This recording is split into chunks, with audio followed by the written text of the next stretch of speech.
बिल्कुल मेरा परिवार 3 पीढ़ी इसमें बर्बाद हो गया है। वैसे भाषण के लिए तो सुशासन की सरकार है, जीरो टैलेंट दिखला दे रहे हैं, लेकिन मैं यहाँ 3 पीढ़ी इसमें चला गया हूँ।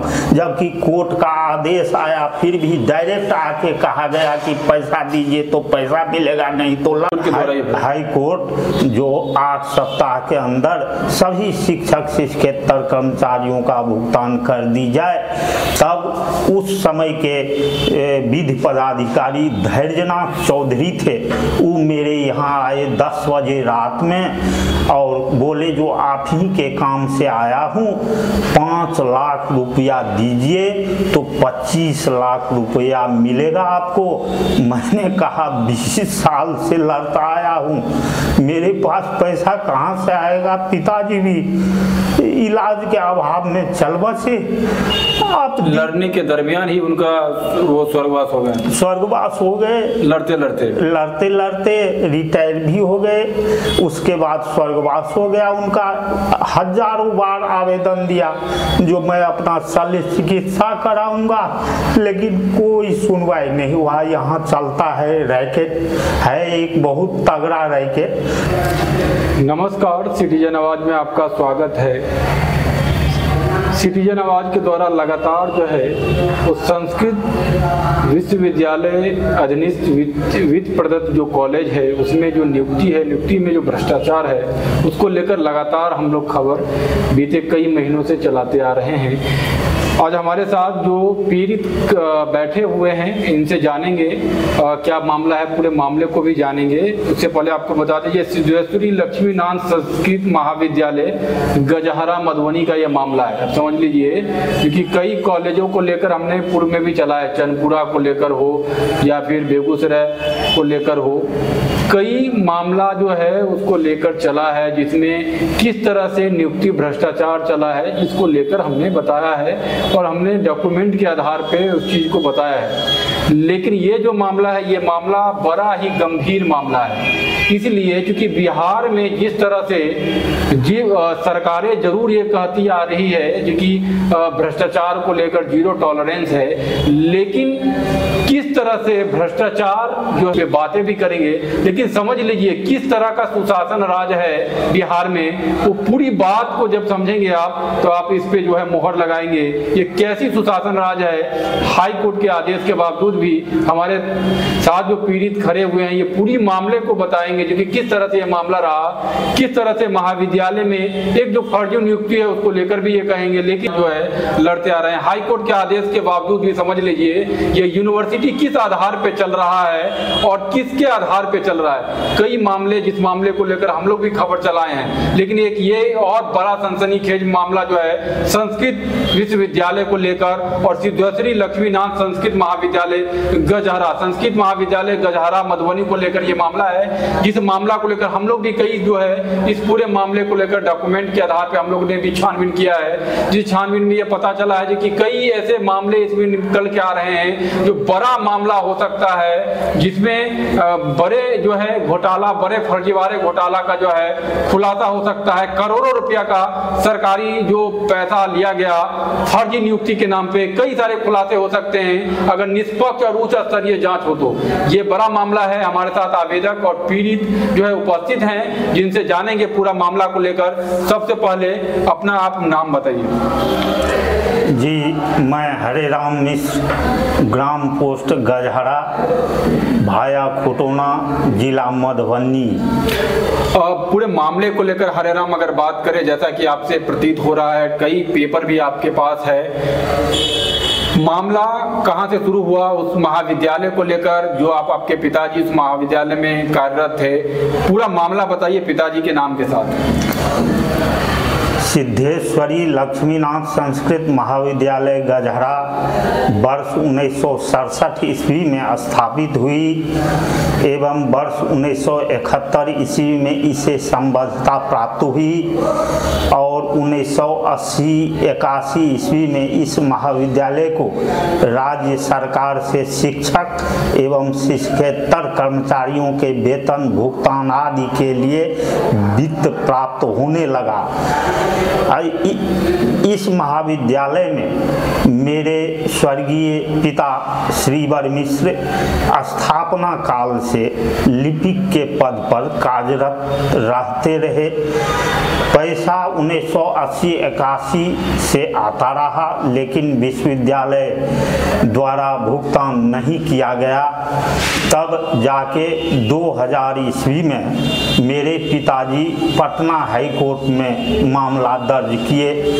2009 में फैसला आया 8 सप्ताह के अंदर एक मुफ्त भुगतान कर दी जाए। पूरा स्थापना से लेके 6 पन्ने में विवेचना के बाद ये निर्णय किया हाई कोर्ट, जो 8 सप्ताह के अंदर सभी शिक्षक शिक्षकेतर कर्मचारियों का भुगतान कर दी जाए।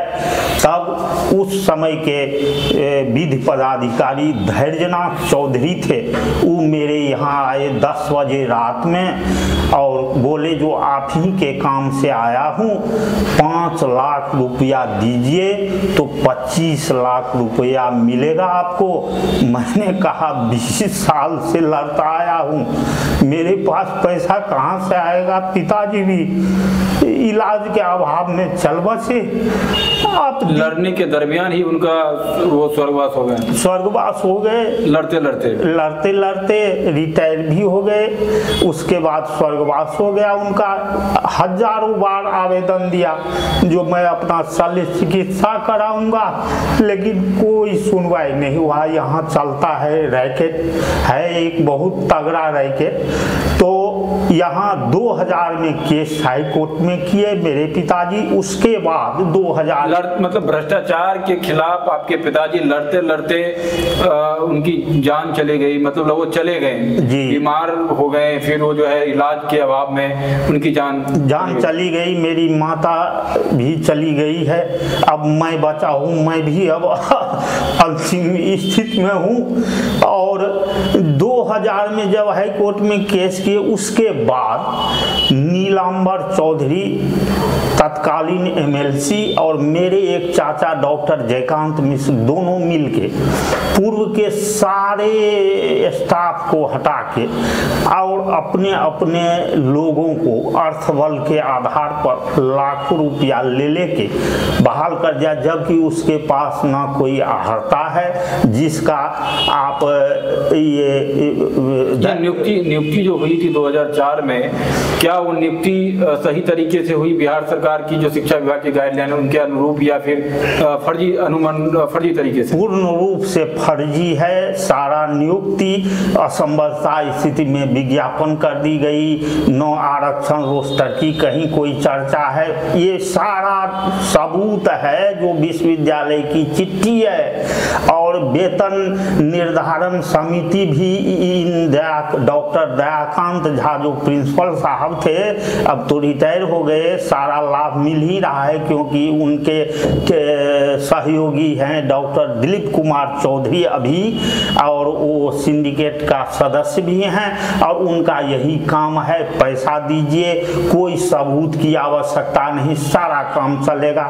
इधर मेरे पिताजी 7 कट्ठा जमीन भी डोनेट किए इस संस्था बनाने में, और स्थापना काल से अंत तक इसमें कार्यरत रहे। लेकिन सारा डॉक्यूमेंट्स यहाँ विश्वविद्यालय में मूल संचिका, तो 12 वर्ष की अनुभव कहाँ से डॉक्टर दयाकांत जी को? मतलब आपका कहना है कि जो पूर्व तत्कालीन जो प्रिंसिपल थे 2004 में जो नए नियुक्ति हुई, उसमें जो प्रिंसिपल थे दयाकांत झा, डॉक्टर दयाकांत झा, उनकी जो प्रिंसिपल पे नियुक्ति थी उनके पास वो आहर्ता नहीं थी?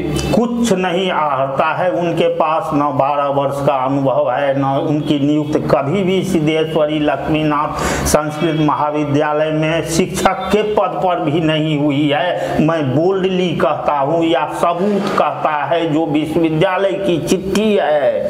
फिर भी चूंकि ये दिलीप जी कहते भी हैं जो ऐसे ही लड़ते रह जाओगे, मेरे पास आना चाहिए ना। जिसको पिताजी का पैसा लेना, इतना इतना पैसा मिलेगा, वो मुझसे मिला नहीं है तो मैं ऑफिस का मेंटेन करूं या साहब लोगों के पीछे भागूं? मैं तंग आ चुका हूं। क्या लग रहा है ये पूरी तरीके से ये सारा प्रक्रिया भ्रष्टाचार जो है इसमें पूरी तरीके से नमनब, ये जो जदयू जिसकी आपकी बात कर रहे हैं वो सत्तारूढ़ पार्टी के जदयू के नेता हैं, पूर्व एमएलसी हैं, स्नातक से यहीं से पूर्व एमएलसी यहाँ पे थे, वो जदयू के भी वर्तमान नेता हैं, जदयू में सरकार है। नीतीश कुमार सुशासन को लेकर, भ्रष्टाचार को लेकर जीरो टॉलरेंस की बात कर रहे हैं। क्या कहेंगे, भ्रष्टाचार की भेंट चढ़ गए आपके पिताजी? बिल्कुल, मेरा परिवार 3 पीढ़ी इसमें बर्बाद हो गया है। वैसे भाषण के लिए तो सुशासन की सरकार है, जीरो टैलेंट दिखला दे रहे हैं, लेकिन मैं यहाँ 3 पीढ़ी इसमें चला गया हूँ। जबकि कोर्ट का आदेश आया फिर भी डायरेक्ट आके कहा गया कि पैसा दीजिए तो पैसा मिलेगा, नहीं तो लाचार वकील। यूनिवर्सिटी कर्मी ने कहा ये चीज, declare university, Sanskrit university, Kameshwar Singh Darbhanga Sanskrit विश्वविद्यालय है ना, वहाँ घिसे हर एक यहाँ के कर्मचारी मुझे जानते हैं और सब कहते हैं जायज तो आप ही हैं, लेकिन मैं क्या करूँ, ऊपर की पहुँच उन लोगों की है। अब शिकायत कोषांग में कोर्ट एफिडेविट लगाकर मैंने दिया, तत्कालीन कुलपति महोदय ने कहा कि आप कोर्ट एफिडेविट लगाकर दीजिए तो जांच कैसे नहीं होगा, अभी का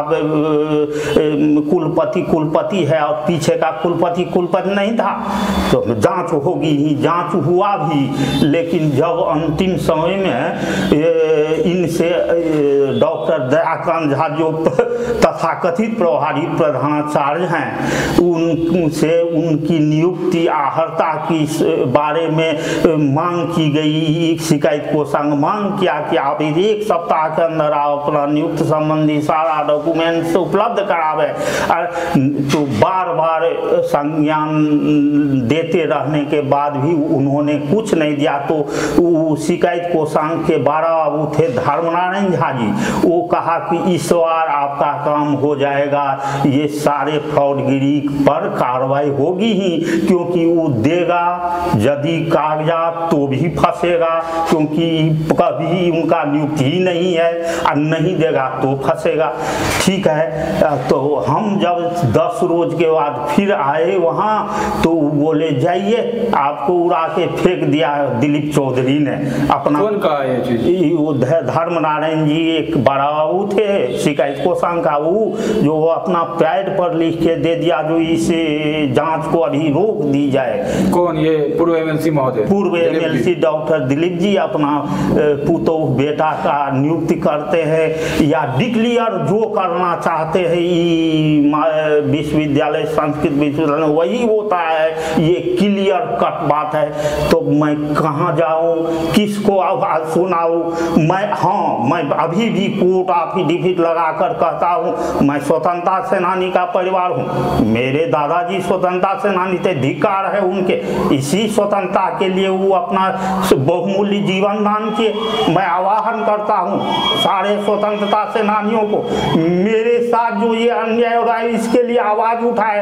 मैं चैलेंज करता हूँ, मुझे जहाँ कहा जाएगा मैं कोर्ट एफिडेविट लेकर कहता हूँ। मैंने शिकायत कोषांग में जो बाद दायर किया है 10 एवं 10 है कोर्ट एफिडेविट है साफ, अगर उसकी जांच करा दी जाए तो मैं कहता हूं करोड़ों अरबों का घोटाला साबित होगा। ये यूजीसी का पैसा का बंदर बांट हुआ है। और ज़्यादा क्या कहूँ, मैं फिर उसी पॉइंट पर आता हूँ जो वो शिकायत कोषांग में जो मेरा दिया गया के बाद है। अगर कोई इस महाविद्यालय से ऊपर के पदाधिकारी हो तो वो जागें और उस शिकायत कोषांग का जांच करा लें, तो अपने आप ऐसा खुलासा होगा जो आप लोग चौंक जाइएगा कि ये सरकार के पैसा जो कमाया। क्या अपील करेंगे? नीतीश कुमार मुख्यमंत्री हमेशा कहते हैं कि सुशासन की सरकार है, जीरो टॉलरेंस है, भ्रष्टाचार को लेकर जीरो टॉलरेंस की बात करते हैं। क्या इस पूरे खेल में जिसकी बात आप कर रहे हैं वो जदयू से ही नेता हैं, क्या कहेंगे? मैं बीजेपी का कार्यकर्ता हूं, मैं बीजेपी का पंचायत अध्यक्ष था, इधर आके प्रखंड मेंबर में कोई कार्यकारी मेंबर भी हूं। मैं घनश्याम ठाकुर एमएलसी हैं, कोई हैं, वो जानते हैं मुझे। मैं बार बार आवाज उठा रहा हूं, मैं स्वतंत्रता सेनानी का वंशज हूं। अब ये सोच लिया हूं कि यहाँ का चक्कर काटते काटते समझ गया कि दिलीप बाबू की इशारा से मैं धुआं में उड़ जाता हूं, सत्य एकदम विलीन हो रहा है। तो मैंने सोचा है एक बार महामहिम के यहाँ जाके ये रखूं, जो मुझे बचा ली जाए। मेरे पिताजी कमाए हुए पैसा से इलाज नहीं कर पाए, 3 पीढ़ी का मेरा मरण हो गया, और अब मैं कहाँ जाऊँ, क्या करूँ, मेरा दिमाग भी काम नहीं करता। मुख्यमंत्री से मिलने का, मुख्यमंत्री के जनता दरबार में 3 बार दिया हूँ, रिसीविंग रखे हुआ है, हर जगह दिया हूँ। उच्च शिक्षा निदेशक जहाँ तहाँ उसका दिखलाइए दिए है आपको, जो मैं